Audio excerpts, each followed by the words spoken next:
ओम शांति। आज 7 जुलाई 2026 मंगलवार के प्यारे बाप दादा के अनमोल मधुर महावाक्य हैं। आज की मुरली के सार में बाबा ने सदा खुशी और नशा बना रहे उसके लिए स्मृति दिलाई कि सदा यह स्मृति रहे, बाप दादा हमारे सन्मुख आए हैं। 5000 वर्ष बाद फिर से शिव बाबा ब्रह्मा तन में आए हैं। आकर हमको स्वर्ग का मालिक बनाते हैं, हमको लायक बनाते हैं, हमको तमो प्रधान से सतो प्रधान बनने की युक्ति बताते हैं।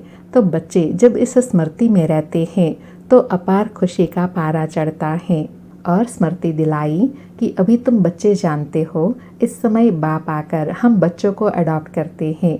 यूं तो तुम सब शिव बाबा के बच्चे हो, परंतु बाबा अपना बनाए कैसे, जो हमको सुना सके, हम फिर उनसे सुन सके और प्यार की अनुभूति कराते कहा कि हे आत्माएं, अब तुम मेरी संतान हो। अपने को रूह आत्मा समझकर मुझ एक बाप को याद करो। तुम जिसको आधा कल्प याद करते आए उनको अभी भूलो मत। और हिसाब पूछते स्मृति दिलाई कि तुम पहले कितने सुधरेले थे, अर्थात देवता थे, अब कितने पत्थर बुद्धि बन पड़े हो। तुमको हमने स्वर्ग की बादशाही दी थी, कितने सोने हीरे जवाहर के महल दिए थे, अथाह धन था, वह क्या किया। फिर यादगार की स्मृति दिलाते नशा दिलाया कि जाड़ में देखो अंत में ब्रह्मा बाबा खड़े हैं। जाड़ के ऊपर चोटी में भी ब्रह्मा ही 84 जन्म ले आकर अंत में खड़ा है। तुम भी जो नीचे ब्राह्मण बैठे हो वही फिर अंत में पतित शूद्र बने हो। बाबा कहे यह मधुबन तुम्हारा चैतन्य दिलवाड़ा है, तुम चैतन्य में राजयोग की तपस्या कर रहे हो। और साथ में कहा कि बाप बैठ अभी आत्माओं को समझाते हैं, तो अब तुम आत्म अभिमानी बनते हो नंबरवार। कोई तो बिल्कुल बाप को याद करते ही नहीं, देही अभिमानी हो रहते नहीं। बाबा कहे अगर आत्मा बाप को अच्छी रीति याद करती रहेंगी तो फिर अमर लोक में जन्म लेंगी। अगर कुछ हिसाब किताब रहा हुआ होगा तो फिर सजा खानी पड़ेगी। और साथ में कहा कि जब यहाँ मधुबन में आते हैं, बाबा के सामने बैठते हैं, तो कोई भी बाहर वाले मित्र संबंधी, घर घाट, धंधा धोरी आदि याद नहीं करना है। बाप के सन्मुख आए हो ना, तो बाप को याद करना है। यहाँ आए ही हो योग की कमाई करने, इसमें ही लग जाना है। सुनते हैं प्यारे बाप दादा के अनमोल मधुर महावाक्य। आज बाबा कहे मीठे बच्चे, तुम्हें नशा होना चाहिए कि हमारा बाबा आया है हमें विश्व का मालिक बनाने, हम उनके सन्मुख बैठे हैं। आज मुरली से प्रश्न है, कर्मों की गुह्य गति को जानने वाले कौन सा पुरुषार्थ अवश्य करेंगे। उत्तर में बाबा कहे याद में रहने का, क्योंकि उन्हें पता है कि याद से ही पुराने हिसाब किताब चुकतू होने हैं। वे जानते हैं कि आत्मा अगर पुराने हिसाब किताब कर्म भोग चुकतू नहीं करेंगी तो उससे सजाएं खानी पड़ेंगी और पद भी भ्रष्ट हो जाएगा, पुनर्जन्म भी ऐसा ही होगा। तो बाबा कहे जो अच्छे पुरुषार्थी हैं इस कर्मों की गुह्य गति को जान करके अपने श्रेष्ठ पुरुषार्थ में लग जाएंगे।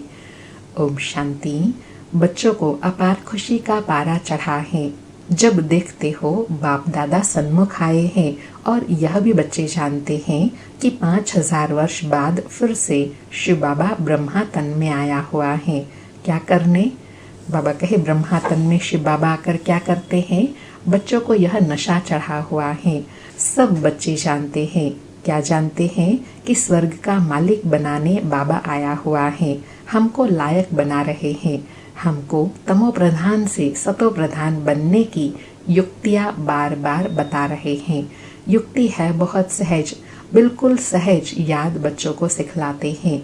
बाबा कहे अज्ञान काल में बाप को बच्चा होता है तो समझते हैं हमारा वारिस पैदा हुआ। तुम जानते हो इस समय बाप आकर हम बच्चों को अडॉप्ट करते हैं।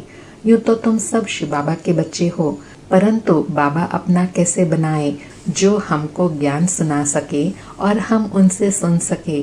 तो इसलिए बाबा कहे सन्मुख आकर अपना बनाने के लिए मैं तुमको अडॉप्ट करता हूँ। शिव बाबा इस ब्रह्मा तन से कहते हैं मैं तुम्हारा बाप हूँ, तुमको स्वर्ग का मालिक बनाता हूँ। सिर्फ तुम्हारी आत्मा जो पतित है वह न मुक्ति में न जीवन मुक्ति धाम में जा सकती है। तुम सब एक बाप के बच्चे हो, सबको बाप की मिल्कियत लेनी है। ढेर के ढेर बच्चे हैं, वृद्धि होती जाती है, अडॉप्ट करते जाते हैं। बाबा कहते हैं, हे आत्माएं, अब तुम मेरी संतान हो, अपने को रूह आत्मा समझो। हमको बाबा मिला है, जिसको आधा कल्प याद करते थे, यह कभी भूलो मत। बाबा फिर नशा और स्मृति दिला रहे हैं कि तुम आधा कल्प जिनको याद करते आए हो, उनको भूलो मत, अभी वो तुम्हारे सन्मुख है। बाबा कहे, आधा कल्प आत्मा इस शरीर द्वारा याद करती आई है। हे पतित पावन, हे दुख हरता सुख करता, क्योंकि रावण राज्य है ना। भल जो अभी समझते हैं हम सब बहुत सुखी हैं, हमको इतने पदम हैं, इतने मील्स है, कारखाने आदि हैं, यहाँ तो सब अल्पकाल के लिए हैं। अंत में तो बहुत त्राही त्राही करने लग पड़ेंगे, दुख के पहाड़ गिरेंगे, इतनी सारी मिल्कियत सेकंड में खलास हो जाएंगी। तो बाबा कहे, अभी के सुख का तो कोई गर्व करने की बात ही नहीं, क्योंकि यह तो अल्पकालीन सुख है, आज है कल नहीं है। इसलिए बाबा कहे, सदा उसकी स्मृति में रहो, जो सदा काल का सुख मैं तुम्हें देने आया हूँ। बाबा कहे, बाप से तुमको सेकंड में वर्षा मिलता है, कहते हैं तुमको सेकंड में स्वर्ग की बादशाही देता हूँ। यह पुरानी दुनिया खत्म हो जाएंगी, लड़ाइयाँ लगेंगी, नेचुरल कैलेमिटीज होंगी, सफाई तो चाहिए ना। बाबा कहे, तुम्हारी आत्मा भी पवित्र बन रही है। बाप दादा दोनों समझ सकते हैं। क्या समझ सकते हैं कि बच्चे कितनी मेहनत करते हैं। बाप से वर्षा पाने की मेहनत बिल्कुल थोड़ी देते हैं। कौन सी थोड़ी मेहनत देते हैं? अपने को आत्मा समझ बाप को याद करो, वह रूहानी बाप है निराकार, हम आत्माएं उनको बुलाते हैं ना। बाप कहते हैं, तुम्हारी आत्मा जो पतित है वह पावन कैसे बने? पतित पावन तो एक ही बाप है ना। पानी की नदी पतित पावनी है तो जट से जाए, गोता खाकर चले आना चाहिए। बाबा कहे, गंगा स्नान बहुत करते हैं, फिर भी पतित क्यों? रात दिन यही धुन लगाते रहते हैं, पतित पावन सीताराम। अर्थात सब जो भक्तियाँ हैं, आत्माएं हैं अथवा सीताएं हैं, सबका रक्षक एक राम परमपिता परमात्मा है। पतित पावन पतियों का पति वही है, वह जब आए तब आकर पावन बनाए। बाबा कहे, तो अब बाप कहते हैं, मेरी श्रीमत पर तुमको चलना है और किसी की मत पर न चलो। वह तो समझते हैं भक्ति से भगवान मिलेगा, जबकि भक्ति से भगवान मिलेगा तो फिर ऐसा क्यों कहते हैं भक्तों की रक्षा करने आएगा? भक्तों पर क्या आपदा पड़ी है जो रक्षा करेगा? रक्षा तब की जाती है कब? जब कुछ आपदा होती है। बाप कहते हैं, तुमने कितना दुर्गति को पाया है। यह है रो रो नर्क, सब दुखी रोगी हैं। घर घर में देखो क्या लगा पड़ा है, दुख ही दुख। इसलिए पुकारते हैं, बाबा हमारे दुख हरो सुख दो। भारत में ही सदा सुख था, अब दुख है। भारत की बात है और खंड तो है ही अलग, वह तो आते ही बाद में है। कोई 60 जन्म, कोई इनसे भी कम जन्म लेते हैं। 84 जन्म देवता धर्म वाले लेते हैं, तो इस हिसाब से आधा कल्प के बाद जो आएंगे उनको 84 से आधे जन्म लेने पड़ेंगे। ऐसे नहीं कि सब 84 का चक्र खाते हैं। मनुष्य को तो जो आता है सो बोल देते हैं। अब तुम बच्चे बाप द्वारा अविनाशी ज्ञान रत्नों से झोली भर रहे हो। रतन तो बहुत वैल्यूएबल हैं। बाबा कहे, यह ज्ञान के रतन तो बहुत वैल्यूएबल हैं। क्यों? क्योंकि इन ज्ञान रत्नों से ही तो हम मनुष्य से देवता बनते हैं। बाप समझाते भी बहुत सहज हैं। बाप कहते हैं, तुम बुलाते आए हो, हे पतित पावन, आकर हमें पावन बनाओ, तो बाप आए हैं। बाबा कहे, तुमने पुकारा है तो बाप आए हैं। अब तुम समझते हो हम पावन बनेंगे तो स्वर्ग के मालिक बनेंगे। शिव बाबा हमको पत्थर बुद्धि से पारस बुद्धि, पत्थर नाथ से पारस नाथ बनाने आए हैं। भक्ति मार्ग में चित्र सब पत्थरों के बने हुए हैं, पत्थरों में माथा मारते हैं। बाप कहते हैं, तुम भल कितना भी मेहनत करो, फायदा कुछ नहीं है। बाबा कहे, आगे तुम बलि चढ़ते थे, फिर भी क्या फायदा हुआ? करके देवी का दीदार होगा, फिर जैसे के तैसे। पतित पावन बाप आते हैं एक बार संगम पर। सतयुग में तो भक्ति मार्ग की बातें होती ही नहीं। बाप तो कहते नहीं कि गला काटो, यह करो। भक्ति मार्ग में अनेक प्रकार से क्या क्या करते हैं। आगे देवियों पर मनुष्य की बलि चढ़ाते थे। बाप कहते हैं तुम सुधरेले थे तो देवता थे, अब कितने पत्थर बुद्धि बन पड़े हो। तुमको स्वर्ग की बादशाही दी थी, कितने सोने हीरे जवाहर के महल थे, अथाह धन था, वह क्या किया। बाबा कहे अब तुम कितने दुखी हो पड़े हो। तुम असल देवी देवता धर्म के थे ना, अब सिर्फ तुम रजो तमो में आए हो। तुम तो देवता धर्म के थे, फिर अपने को हिंदू क्यों कहलाते। और सब धर्म वाले अपने अपने धर्म को ही मानते हैं। धर्म तो एक ही होता है ना। मुसलमानों का मुस्लिम धर्म, क्रिश्चियन का क्रिश्चियन धर्म चला आता है। तुमको क्या हुआ। बाबा कहे तुमको क्या हुआ जो तुमने अपना धर्म ही बदली कर दिया। आदि सनातन देवी देवता धर्म के बदले हिंदू कह दिया। बाबा कहे तुम बहुत सुखी, पवित्र, संपूर्ण निर्विकारी थे, अभी कितने विकारी बन पड़े हो, किसी को पता ही नहीं। बरोबर हम संपूर्ण निर्विकारी थे, फिर संपूर्ण विकारी कैसे बने। 84 जन्म लेते सतो से तमो बने, अब बिल्कुल ही तमो प्रधान पतित हैं।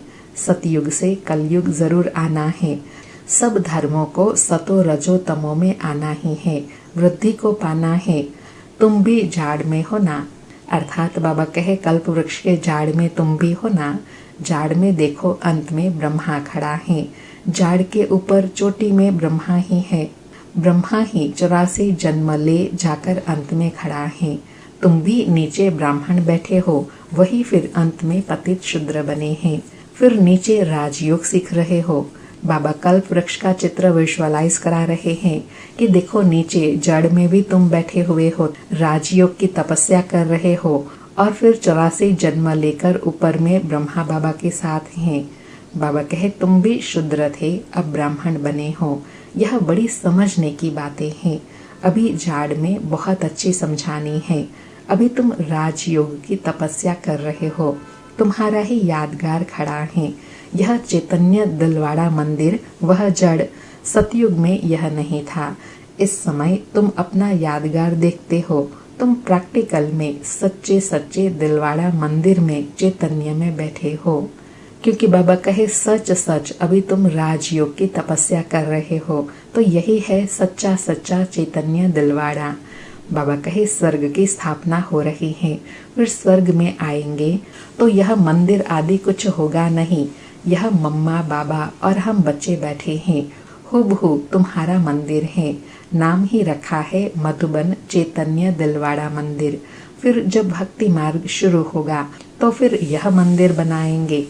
बाबा कहे बाप ने तुमको बहुत धनवान बनाया था, तो तुम ही फिर उनका मंदिर बनाते हो। शिव का मंदिर एक नहीं बनाते हैं, सब बनाते हैं, यथा योग यथा शक्ति। तुम जानते हो हम पूज्य थे, फिर द्वापर में पुजारी बने। शिव बाबा जो इतना साहूकार बनाते हैं, भक्ति में फिर तुम ही उनका मंदिर बनाएंगे। बाबा कहे जो इतना संपन्न बनाने वाला है ना, तो फिर उनका यादगार मंदिर बनाते हैं, वो भी इतना संपन्न बनाते हैं। बाबा कहे इन बातों को अभी तुम ही जानते हो, तो अब पुरुषार्थ कर फिर राजाओं का राजा बनना चाहिए। सतयुग में कहा जाता है महाराजाए, त्रेता में कहा जाता है राजा, फिर पतित दुनिया बनते हैं तो महाराजाए भी पतित राजाए भी पतित होते हैं। वह निर्विकारी राजाओं का मंदिर बनाकर पूजते हैं। बाबा कहे पहले पहले शिव का मंदिर बनाते हैं, फिर देवताओं का बनाते, खुद ही मंदिर बनाकर फिर पूजते हैं। 84 जन्म तो भोगते हैं ना। आधा कल्प तुम पूज्य, आधा कल्प पुजारी बनते हो। मनुष्य फिर समझते हैं, क्या समझते हैं? भगवान आपे ही पूज्य, आपे ही पुजारी हैं, सब कुछ आपे ही देते हैं, आपे ही छीन लेते हैं। अच्छा, बाबा कहे अच्छा, जबकि उसने दिया और लिया, फिर तुमको क्यों चिंता लगती है? तुम तो ट्रस्टी हो गए, फिर रोने की क्या दरकार है? बाबा कहे बाप बैठ आत्माओं को समझाते हैं। अब तुम आत्म अभिमानी बनते हो नंबरवार। कोई तो बिल्कुल बाप को याद करते ही नहीं है, देही अभिमानी रहते ही नहीं है। यहाँ कितना समझाया जाता है। अरे तुम आत्मा हो, परमात्मा तुमको पढ़ाते हैं। आत्मा में ही संस्कार रहते हैं। आत्मा ही बैरिस्टर आदि बनती है। आत्मा मजिस्ट्रेट बनती है। कल क्या बनेंगे?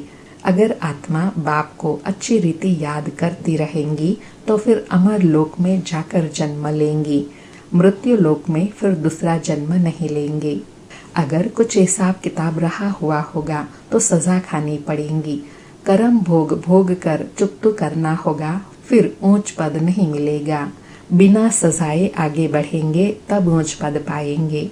बाबा कहे यह कर्मों की गुह्य गति बाप बच्चों को बैठ समझाते हैं। यह भी बच्चे जानते हैं।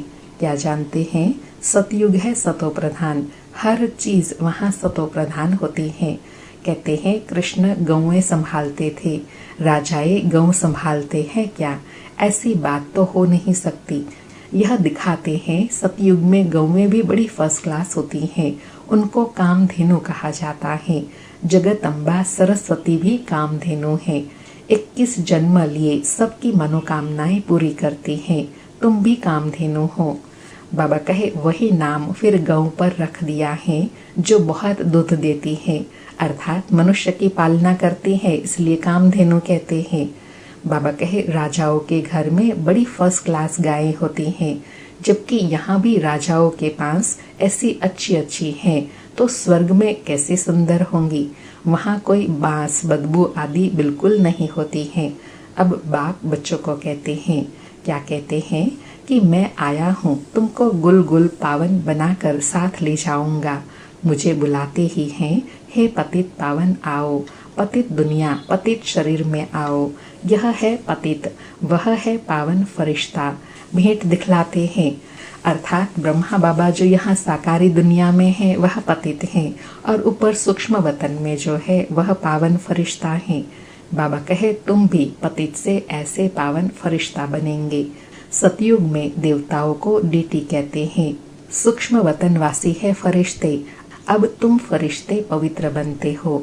बाप कितनी सहज शिक्षा देते हैं। यहाँ जब आते हैं तो कोई भी बाहर वाले मित्र संबंधी घर घाट धंधा धूरी आदि याद नहीं करना है। बाप के सन्मुख आए हो ना, यहाँ आए ही हो योग की कमाई करने, इसमें लग जाना चाहिए। अच्छा, मीठे मीठे सिके लधे बच्चों प्रति माता पिता बाप दादा का याद प्यार और गुड मॉर्निंग। रूहानी बाप की रूहानी बच्चों को नमस्ते। हम रूहानी बच्चों की रूहानी माता पिता बाप दादा को याद प्यार गुड मॉर्निंग और नमस्ते नमस्ते। सारी मुरली से धारणा के लिए सार है। पहला पॉइंट, सजाओं से मुक्त होने के लिए पुराने सब हिसाब किताब योग बल से चुकतू करने हैं। ट्रस्टी होकर सब कुछ संभालना है। किसी भी बात की चिंता नहीं करनी है। आत्म अभिमानी बनना है। दूसरा पॉइंट, यह कमाई का समय है। इसमें घर घाट धंधा धोरी याद नहीं करना है। फरिश्ता बनने के लिए एक बाप की याद में रहने का पूरा पूरा पुरुषार्थ करना है। आज प्यारे सतगुरु का वरदान है, याद की सर्चलाइट द्वारा वायुमंडल बनाने वाले विजय रतन भव। याद की सर्चलाइट द्वारा वायुमंडल बनाने वाले विजय रतन भव। स्पष्टीकरण है, सर्विसेबल आत्माओं के मस्तक पर विजय का तिलक लगा हुआ ही है, लेकिन जिस स्थान की सर्विस करनी है उस स्थान पर पहले से ही सर्च लाइट की रोशनी डालनी चाहिए। याद की सर्च लाइट से ऐसा वायुमंडल बन जाएगा जो अनेक आत्माएं सहज समीप आ जाएंगी। फिर कम समय में सफलता 1000 गुना होंगी। इसके लिए दृढ़ संकल्प करो कि हम विजय रतन हैं, तो हर कर्म में विजय समाई हुई है। बाबा ने सेवा में सफल व विजय बनने की विधि बताई कि जहाँ भी सेवा करते हो वहाँ पहले सर्च लाइट दो, वहाँ के वायुमंडल को पावरफुल बनाओ, फिर ज्ञान सुनाएंगे तो आत्माएं सहज समीप आ जाएंगी। कम समय में 1000 गुना सफलता मिलेंगी। आज का स्लोगन है, जो सेवा स्वयं को व दूसरे को डिस्टर्ब करे वो सेवा सेवा नहीं बोझ है। आज के अव्यक्त इशारे हैं, ज्वाला स्वरूप स्थिति में रहे, शक्तिशाली याद का अनुभव करो। आज अनुभव करने के लिए कहा कि ज्वाला स्वरूप बनने के लिए यही धुन सदा रहे कि अब वापस घर जाना है अर्थात उपराम।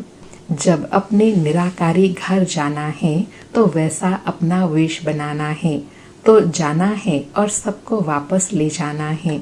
इस स्मृति से स्वतः ही सर्व संबंध सर्व प्रकृति के आकर्षण से उपराम अर्थात साक्षी बन जाएंगे। साक्षी बनने से सहज ही बाप के साथी बन बाप समान बन जाएंगे। क्योंकि बाबा कहे जहाँ जाना होता है वहाँ का वेश धारण करना है, अर्थात निराकारी दुनिया में जाना है तो अपने निराकारी स्वरूप में स्थित रहना है। फिर कोई भी संबंध व प्रकृति के आकर्षण आकर्षित नहीं करेंगी। अच्छा, ओम शांति। शुक्रिया बाबा, शुक्रिया।